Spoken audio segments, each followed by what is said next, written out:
AM and good PM sa inyo lahat, mga tol. At syempre, good day din. Ngayon, today is October 31, last day of October na.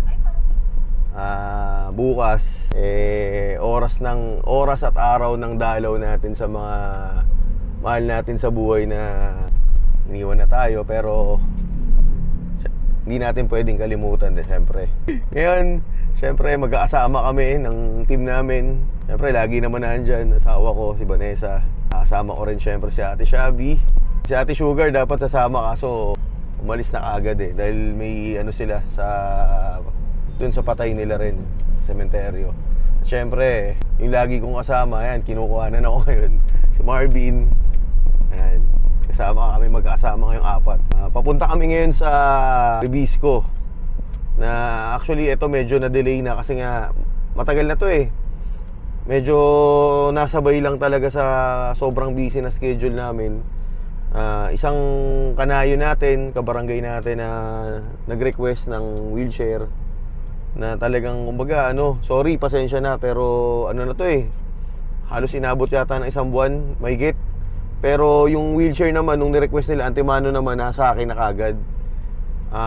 Ito yung isa sa mga ni-request ko ring wheelchair dati kay Consi Joseph Bisaya, na talagang kumbaga isang request ko lang, hindi nag-atubiling ipadala agad sa akin yung wheelchair. Kaya Consi Joseph, iba talaga pag serbisyong Bisaya, nandyan kagad, isang request mo lang. Maraming salamat po sa inyo. Ngayon, may matutulungan na naman po tayong kanayon. Yan. At syempre, hindi rin dyan natatapos. Banggitin ko na rin, meron pa kaming coming soon na pinagbigyan ng request na galing din po syempre sa mahal nating konsehal at idol din natin, Consi Joseph Bisaya. I-announce na lang po namin yan pagka nandyan na. Pero okay na sa akin si Consi, kaya Consi, advance thank you po. Ito pong bibigay naming wheelchair, isa sa mga kanayo natin na stroke, pero hindi nag-atubili na yung kamag-anak niya or pamangkin ba ito, Shab? Tsahin niya yung bibigyan. Ayun, tsahin niya pala yung bibigyan. So pamangkin niya, si Kate, dating taga-Reliance to. Pasensya ka na, Kate, pero talagang ngayon lang medyo nakaluwag-luwag ng oras. Talagang siningit lang din namin kasi kami, hindi niyo po natatanong, yun nga, di ba, nabanggit ko kanina na papunta kami rin ng sementeryo bukas para, actually, isa to sa mga unang beses na mangyayari sa akin. Mahirap man sabihin kasi dati ginagawa ko pagka ganito, alam ng lahat ng tao dun sa bahay yan. Pag gantong araw kasi, usually nga 30 pa lang or 29 pa lang, naglilinis na kami ng punto ni Ermat dun sa sementeryo. Bata pa lang ako noon, simula nung iniwan ako ni nanay, 1991. 6 years old pa lang po ako noon. Ano po yun, matik yun. Talagang tinatak na sa utak ko ng airpot ko na hindi pwedeng hindi namin puntahan si nanay. Kumbaga, lilinisan ba yung puntod? Kasi nga, hindi naman ibig sabihin porket wala na yung mahal natin sa buhay, lalong-lalo yung mga magulang natin, kakalimutan na natin, di ba?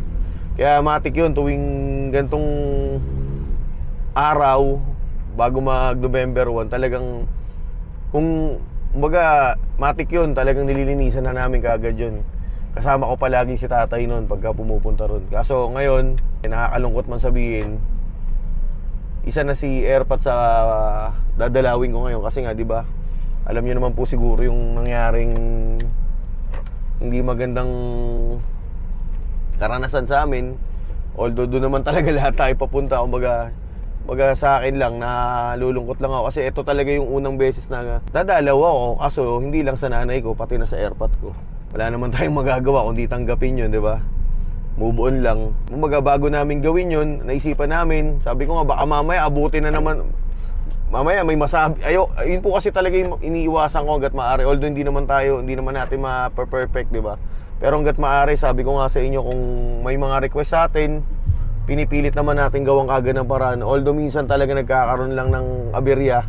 Siyempre, sabi ko nga po sa inyo, di ba? Hindi naman po ito lang yung inaasikaso natin. Siyempre, may pamilya rin tayo, may hanap buhay po tayo. Kaya kung minsan po talaga nade-delay. Pero hindi naman po ibig sabihin na nakakalimutan na po natin yung tungkulin natin bilang bilang isa po sa pinagkatiwala nyo sa akin tong kinakatayuan ko po ngayon, di ba? Kaya, yun. Samahan nyo po kami, ha? At after po nito, pinipilit po namin talagang maging active kahit pa paano. Kami nila, yung team namin, nila Marvin, nila Vanessa, ayan, kami nila Ate Shab, na maging mas active pa. Kaya lalo na dito sa vlog natin para at least po, 'di ba, nakikita nyo yung baga hindi naman siya daily pero at least once or twice or thrice a week makakagawa kami ng vlog na talagang matagal na naming sinimulan. Kumbaga talagang hindi lang minsan maisingit dahil sa sobrang busy schedule. Kaya yun po. Sana antabayanan nyo. Kumbaga marami po kaming surprise na makikita nyo po. Interview namin.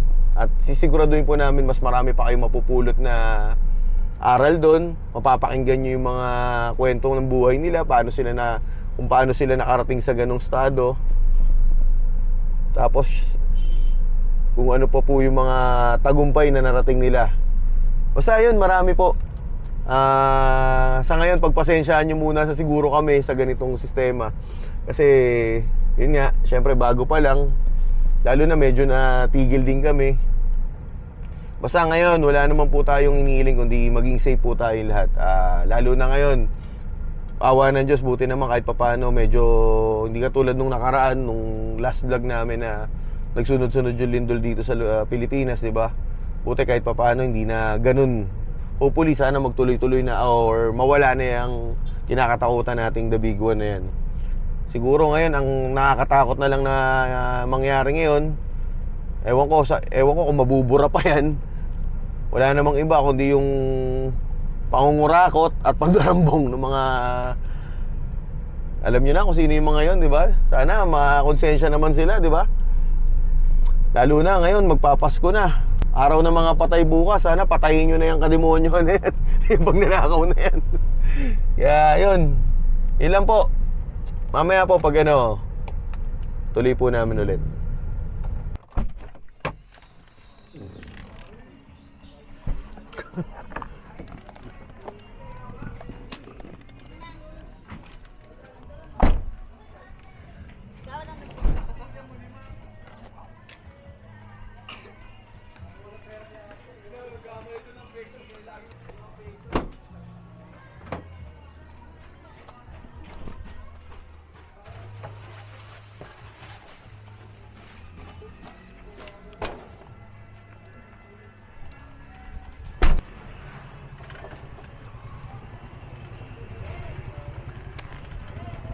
Galing ko na kaya yung over, no? Okay na ba? Ano ba?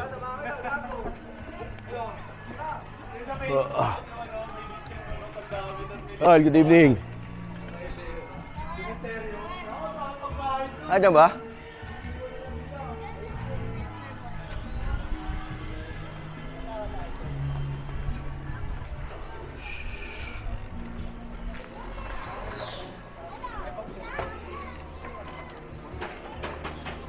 Saan ba?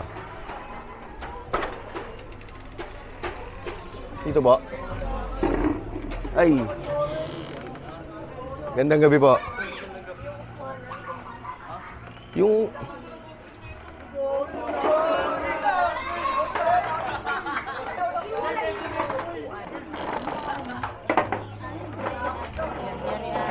Ha? Santa Teresa. Ate Mayan? Boss. Ito po yung wheelchair. Pasok ko na kayo po ba yun, ay? Sensya na kayo medyo. Nung last month pa po ito, kaso ngayon lang nagkaroon ng oras eh. Yung inano ni Kate. Ayun, galing rin po kay nirequest natin kay Consi Joseph.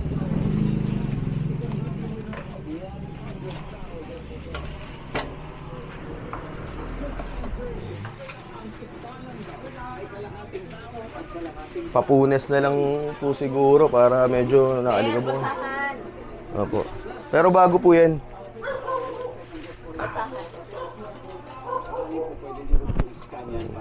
Paano na lang? Ano po nangyari sa inyo, Nay? Bata pa yata kayo. Ilan taon na kayo? 50. Oh, bata pa. Na-stroke kayo? Unang stroke po. Hindi po kayo nakaka-ano?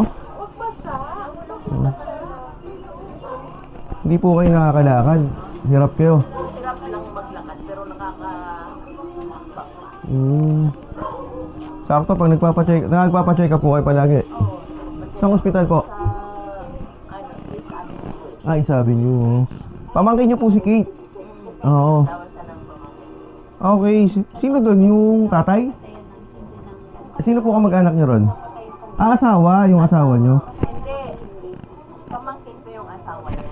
Pamangkin niyo yung asawa niya. Okay. Taga-Reliance po kasi dati yun. So yun, sana po makatulong Oo, kayo na bahala. Galing kay si Joseph din po to.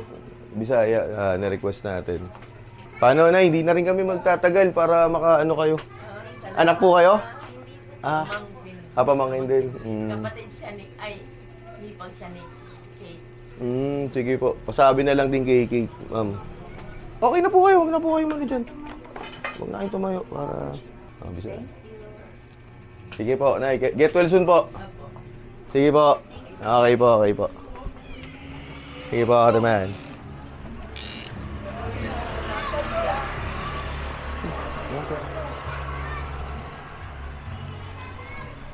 Tol.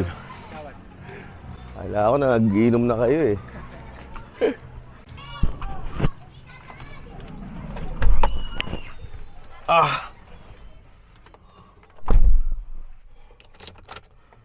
Okay. Ilan taon na siya kagawa? 50 pa lang. Okay, kakatapos lang nating magbaba ng wheelchair. Muntik pa ako madulas. Ayan. Ayan. May natulungan na naman tayo isang kanahe natin na ang bata pa pala niya, 50 pa lang siya. Maraming salamat po ulit kay si Joseph. RJ Medina, Kagawad RJ Medina.